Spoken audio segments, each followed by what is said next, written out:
You had absolutely no right to destroy that equipment. That camera was HOA property installed under my authority, and you deliberately destroyed it. I will be pursuing every legal option available to me starting today. You have 14 days to pay, or I will take this house." Homeowners Association President Margaret Peggy Vance showed up at the front door of 44 Elmbridge Court. She demanded compensation for what she called destroyed HOA property. It was a hidden camera she had personally installed inside the homeowner's living room without his knowledge or consent while he was overseas. She told him that failure to pay $2,500 in damages within 14 days would result in a lien filed against his deed with the county recorder's office. She threatened a civil lawsuit that would follow him for years. She said it with complete confidence on the doorstep of a man who had just discovered the terrifying truth. He had just found out she had been recording the inside of his home for 3 entire weeks. What she didn't know was that the homeowner had already called his attorney. She didn't know the fabricated gas leak she had used to obtain his house keys was already being investigated by the county sheriff's office. The federal wiretapping charge, the unlawful entry charge, and the civil lawsuit being prepared against her were going to make her demand for $2,500 look like a joke. It would be the least embarrassing thing she had done in the past month.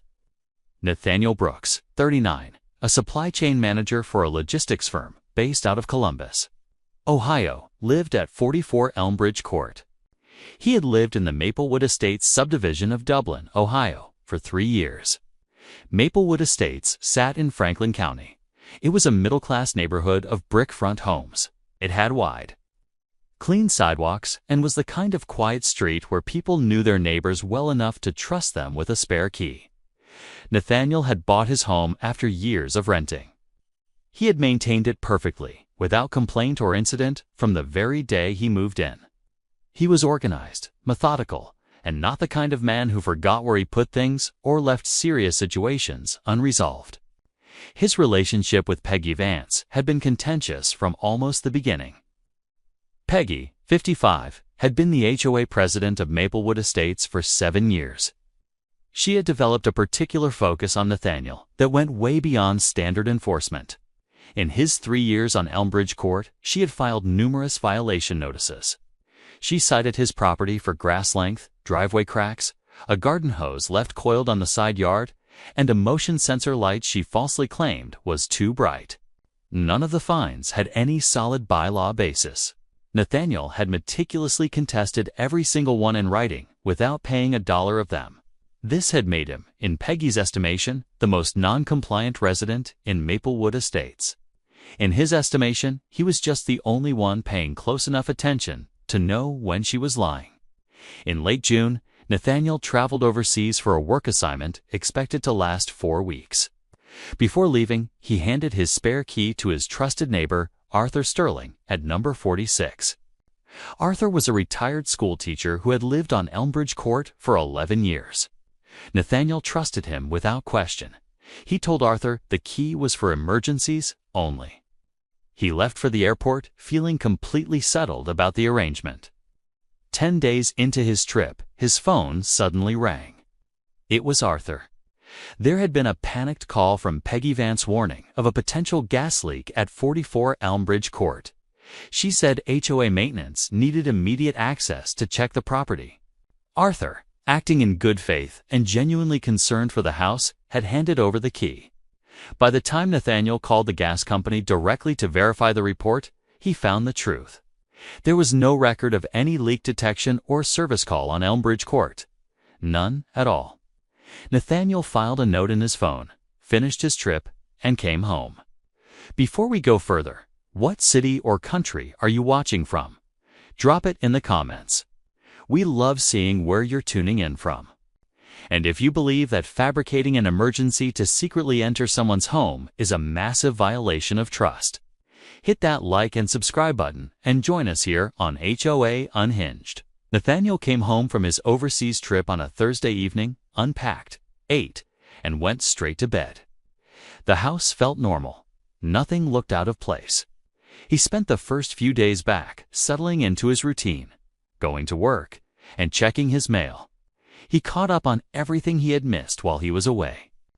He did not think about the gas leak call again immediately because there had been no leak and no damage. The house was exactly as he had left it. It's assumed it had been a mistake or a simple misunderstanding.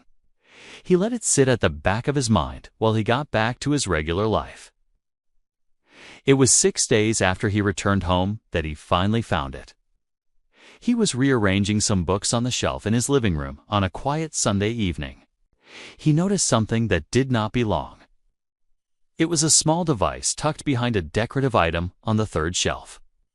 It was positioned at an angle that gave it a clear line of sight across the room. He picked it up and turned it over in his hands. It was a compact wireless camera. It was the kind that records continuously and transmits high-quality footage remotely. It had been placed deliberately and carefully by someone who knew exactly what they were doing. They knew exactly where to put it for maximum surveillance coverage. Nathaniel stood in the middle of his living room for a long time holding that camera. He thought about the fake gas leak call. He thought about Arthur handing over the key. He thought about the 6 days he had already spent back in his house. He was completely unaware that a device had been recording every moment of his life inside his own home. Then he calmly walked to his kitchen, got a heavy hammer, and smashed the camera to pieces on his back porch that exact same night. The next morning at 8:14 a.m., Peggy Vance was pounding at his front door. She was dressed in her usual pressed blouse with her HOA lanyard around her neck and her clipboard under her arm. She was already talking before he had fully opened the door. She told him that he had destroyed HOA property. She claimed the camera was a legitimate community monitoring device. She stated it was installed under her authority as president. She warned that she was pursuing both criminal charges and a civil claim of $2,500 against his deed for the replacement cost. She said community monitoring device, the way a person says something that they have rehearsed carefully in the mirror, entirely without making eye contact. Nathaniel looked at her for a long moment without saying anything at all. Then he asked her one simple question. He asked her which specific section of the Maplewood Estates HOA bylaws authorized the installation of recording devices inside a private residential property. Peggy told him she did not need a specific bylaw because her authority as president covered community safety measures across the entire subdivision. Nathaniel nodded once, told her his attorney would be in touch, and firmly closed his front door. He was on the phone before he even reached the kitchen. Nathaniel's attorney was a civil litigation specialist named Richard Dalton, based out of Columbus. Richard reviewed the insane facts in a single meeting. Richard told Nathaniel that what Peggy Vance had done was absolutely not an HOA dispute. It was a severe federal crime. The installation of a hidden recording device inside a private residence without the owner's knowledge or consent violently violated the Federal Wiretapping Act under 18. USCA 2511. It is a statute that carries criminal penalties of up to 5 years per violation. This applies regardless of what was recorded and regardless of what fake title the person held. Richard filed a federal complaint the same week. He contacted the Franklin County Sheriff's Office with a full written account of the fabricated gas leak and the unlawful entry. Arthur Sterling gave a recorded statement to the Sheriff's Office 2 days later. He described the panicked call from Peggy in precise detail. He recalled the fake urgency in her voice and the specific language she used about the gas leak.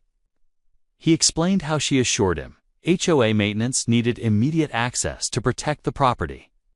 He had acted in good faith on every single lying word of it. The sheriff's office pulled phone records and confirmed that no gas leak report had ever been filed. There were no reports with any utility provider or emergency service in Dublin on the date Peggy had made her call. The leak had never existed. The call was made for one purpose only. Then, Richard pulled the HOA bylaws for Maplewood Estates from the Franklin County Clerk's office. He read all 47 pages and searched every single section. He looked for language, authorizing interior property access, monitoring, or surveillance of any kind. There was absolutely nothing in the documents. There was not a clause, not a subsection, not a single sentence that gave Peggy Vance or any board member the right to enter a resident's home or install any device inside it. Peggy had entirely invented the authority, the exact same way she had maliciously invented the gas leak. Richard put both findings in the federal complaint and the massive civil lawsuit filing. He submitted them to the courts on the exact same morning. Peggy's defense attorney called his office later that afternoon. Richard coldly told them his client was not interested in having a conversation. The Franklin County Prosecutor's Office accepted the criminal referral from the Sheriff's Department. They filed severe charges against Peggy Vance within 30 days. The charges were serious, and they were multiple. She was charged with unauthorized entry into a private residence under Ohio Revised Code 2911.21. She was also hit with the interception of wire and oral communications under Ohio Revised Code 2933.52. A separate, devastating federal wiretapping charge was filed concurrently by the FBI field office in Columbus. Peggy hired a criminal defense attorney the same week. The retainer fee alone cost her a staggering $25,000. Her laughable civil lawsuit against Nathaniel for the destroyed camera was dismissed at the very first hearing. The judge did not need long to reach that obvious decision. No court in any jurisdiction was going to entertain a claim for compensation over an illegal recording device. Peggy's attorney did not even try to appeal the quick dismissal. Richard Dalton's civil lawsuit against Peggy personally and the Maplewood Estates HOA board was a different matter. It named both parties for unauthorized entry, illegal surveillance, severe invasion of privacy, and intentional infliction of emotional distress. It also included negligent oversight by a board that had allowed one terrible person to operate without any accountability for 7 consecutive years. The HOA board's insurance carrier reviewed the massive filing. They immediately began separating themselves from Peggy's indefensible individual actions. 3 terrified board members resigned within 2 weeks of receiving their copies of the lawsuit. The remaining members voted unanimously to remove Peggy from the presidency. They quickly hired an independent attorney to represent the board separately from her. The civil case successfully settled 8 months later. The exact amount was not made public, but it easily covered Nathaniel's legal fees and massive punitive damages for the period of unlawful surveillance. It included a sum that reflected the full severity of what Peggy had engineered against a man who had simply gone overseas for work. Peggy Vance desperately sold her home on Elmbridge Court before the criminal case even concluded. Nathaniel Brooks changed his locks and installed his own security cameras. He positioned them safely on the exterior of 44 Elmbridge Court and went back to his peaceful routine without ever looking over his shoulder again. If this story reminded you that your home is the one place no title, no lanyard, and no fabricated emergency should ever be able to violate, share this video. Share it with someone who needs to hear it today. And if you have ever felt like your HOA president was crossing lines that had nothing to do with community standards, tell us. Drop your crazy HOA story in the comments below, because we definitely want to hear it. See you on the next exciting episode right here on HOA Unhinged.